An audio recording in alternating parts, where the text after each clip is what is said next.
Hey, what's up everybody? This is Blake over here at ToyTec, and today I want to show you guys how to install our add-a-leaf, single add-a-leaf on a 2005 and up Toyota Tacoma. So, first things you're going to want to do are remove your shock. Shock's out of the way.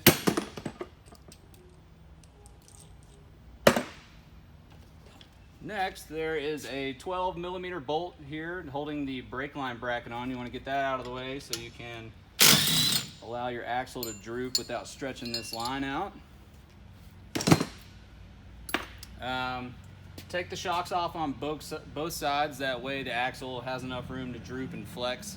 That way you can drop this down far enough away from the leaf pack to get everything back in there. Right, the next step is going to be loosen the U-bolt bolts on the opposite side that you're working on. Don't take them completely off. Leave them kind of tight, because once you take these U-bolts completely off, if that side is too loose, the axle will try to roll around on you. And if you're doing this in your driveway, that can cause some complications. And before you remove your U-bolts, make sure that you have the center section of the axle supported.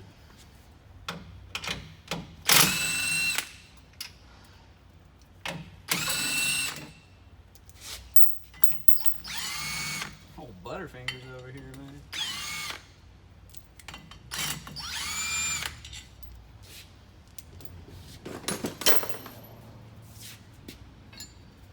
Alright, so remove the U-bolt bracket. This is pretty much the same both ways. I like to just set it back down on the ground how I took it off. That way it goes back on the way it came off. Remove your old U-bolts and remove the factory bump stop, but hang on to it because we're going to reuse it. Okay, so now that you have all that stuff out of the way, lower the axle down to create a gap between the leaves and the axle landing pad, or whatever you want to call that right there. And now we're going to remove the center bolt from this leaf pack. You don't want to remove this bolt without pressure being applied to these, or these springs will just, fly away. You don't want that to happen. You can get hurt. One way to do that, you can use C-clamps. One preferably with this kind of T-handle on it so you can get it really tight. Or if you have access to them,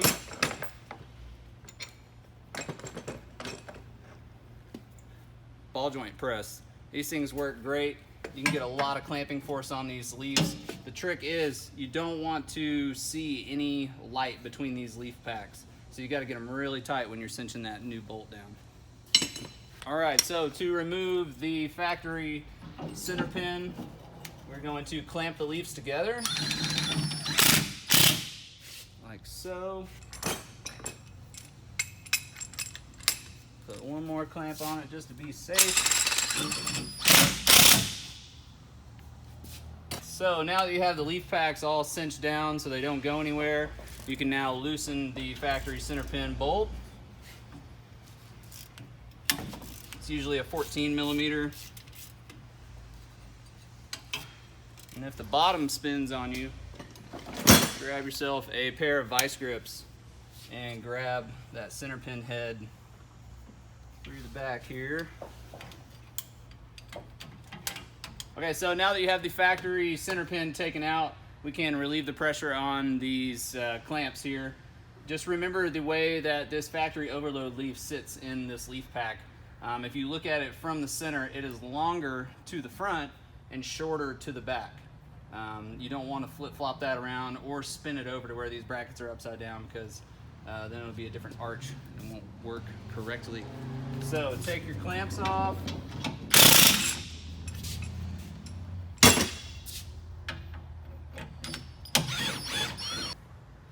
Okay, now that we have the clamps removed, we can pull this overload leaf out. We are going to reuse these, so if they fall off, make sure you put them right back on there. One way to remember how this thing goes back is just pull it out, set it on top, and then you can grab your other parts and get ready to install the add-a-leaf. Alright, now that you've gathered all your parts and you're ready to put the add-a-leaf in, if you're installing degree shims in the rear to correct driveline angles, this would be the first thing that would go in. So slide the center pin through. We'll grab our overload leaf, Put that on, and on the degree shims, the fat end faces to the rear, skinny end to the front, so it's tapered. And then we can take our add-a-leaf, which is the same distance from the center hole side to side, so this doesn't go forward or back like that. You can just slide this on. So now we have it all assembled, ready to go in. We have our degree shim, overload leaf, and then the add-a-leaf. So they go in that order. Slide it down in here. May have to lower your axle a little bit to get some clearance.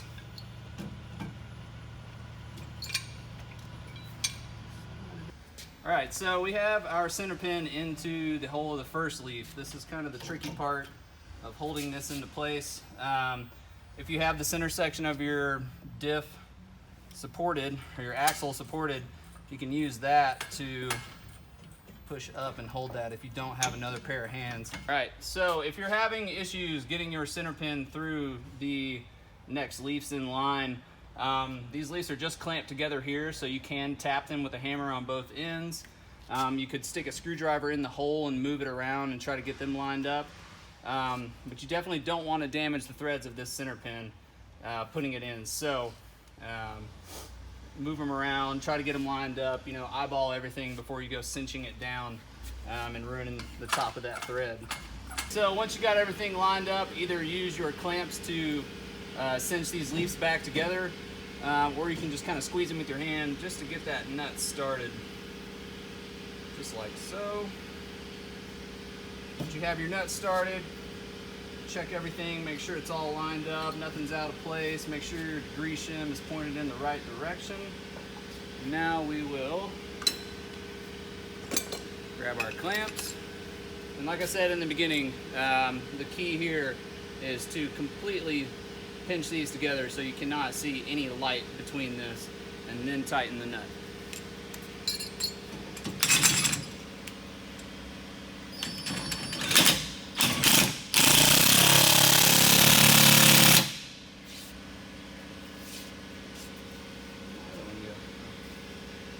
Dropped it.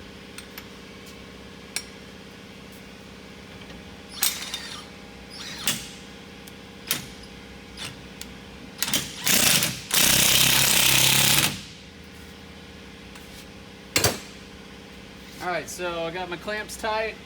Can't see any light through these leaves.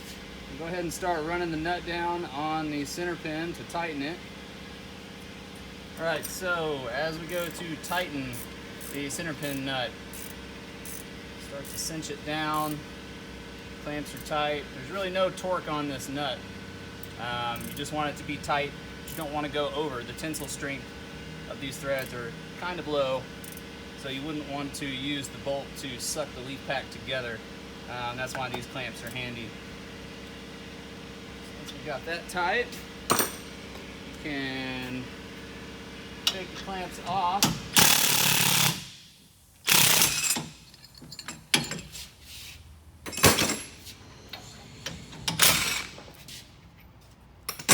And then check to see if we can see any gap between the leaves right here in the center. And we can't, so that's good. If your leaves are off side to side, you can take a hammer and hammer them into place. Be very careful though, wear safety glasses, because this paint on the leaves likes to shatter when you hit it with the hammer. It can get in your eyes and be really bad. All right, so we have the leaf packs together. We need to put our bump stop on before we do our U-bolts. But as you can see, the center pin is too long. So we need to cut this down. Leave yourself about 1/4 inch of thread showing when you cut that post.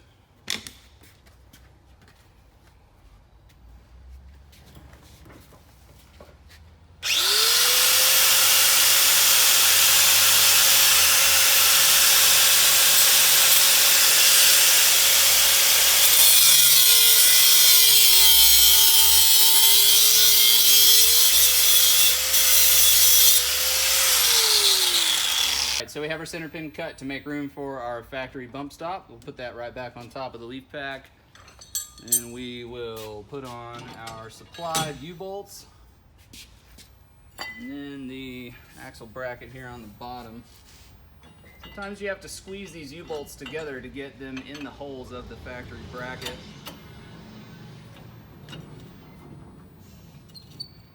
Make sure that you get this bracket on the axle nice and flat. You don't want it to be angled up in any direction. And then if your truck's pretty dirty, you can actually see on the factory bump stop where the old U-bolts used to be. Line those up. You kind of want them to be straight up and down to the bolts in this axle bracket. And then next you would install the washers and nuts on the U-bolts. Okay, so once you have your U-bolts in place, your nuts and washers on, hold on to this bracket while you're tightening these nuts. That way we keep this bracket nice and flat on the axle so it doesn't move.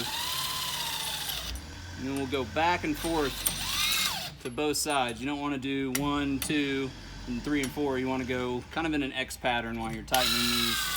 That way we get the same amount of thread front to rear.